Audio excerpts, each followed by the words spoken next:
their vehicles in the car park over the last 2 years. They know exactly who is responsible, but the culprit always takes flight before he can be caught. Our reporter James Solomons went in search of the mysterious vandal. If you go to Stroud Hospital, you might think you're hallucinating, but this is the secret weapon against a serial vandal who's been attacking cars. He's got the perfect getaway vehicle though, wings. Staff and patients have to leave their windscreen wipers up or they'll be ripped to shreds by a crow. And what did you think when it first happened?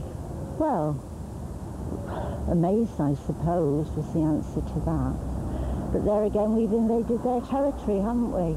It was a tennis court before this, now it's a car park, so they're taking their own revenge. Oh, I'm a bird lover. I mean, I'll go along with it. If I can prevent them doing it on mine, I don't mind them doing it on other people's. But there's many would like to see the crow become a casualty. Although he's been spotted shredding wipers, no one's come within a feather of him. Initially it was quite amusing because we hadn't seen a bird do this before, but now we're into sort of our second year. It is becoming a little bit irritating, especially for staff who forget to raise their windscreen wipers and are on their second or third pair. He's not fussy about make or colour, and wiper guards are the only deterrent. Well, we've been waiting here absolutely ages. Not a sign. Isn't it always the way? Come on, Mr. Crow. Nice, juicy windscreen wiper. No sign. What about bait then? Clearly, bacon sandwiches don't appeal.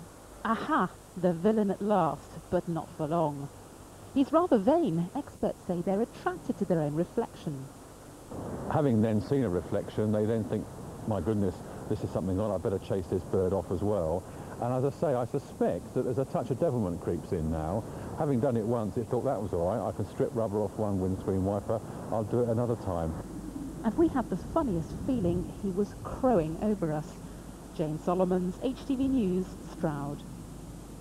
Straight from Alfred Hitchcock. Well, before we leave you tonight, let's remind ourselves of the main story here in the West Country. There's a warning not to trespass in old mine tunnels after 9 youngsters were trapped for several hours in Wiltshire. Where the picture time, tonight's artwork comes from 5-year-old Annie Linton, who goes to Christchurch Primary School at Bradford-on-Avon. Thanks for your picture. It shows a cloud on the horizon, doesn't it, as the outlook is sunshine with scattered showers. A bit less windy, too.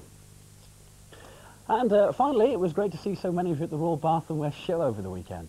It was indeed. The weather was perfect and the attendance was a record breaker. Almost 160,000 people turned up, and that's the second highest attendance in history. Lots of you entered our news quiz, and it's time now to name the winners.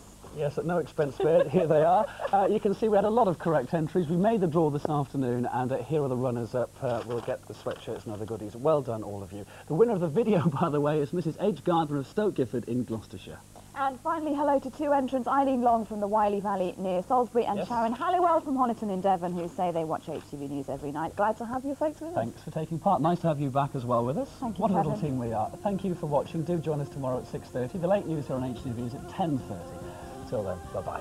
Bye-bye.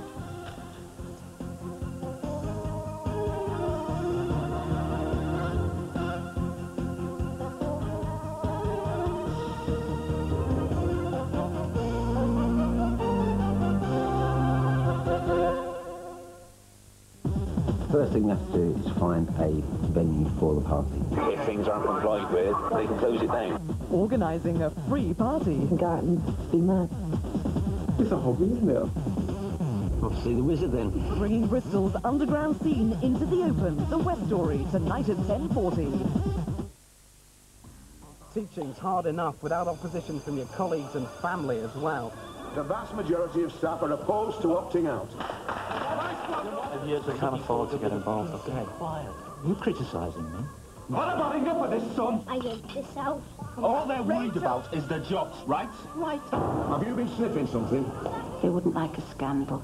Not right now. Take it home. Tempers flare in hearts and minds. Tuesday at 10 on 4.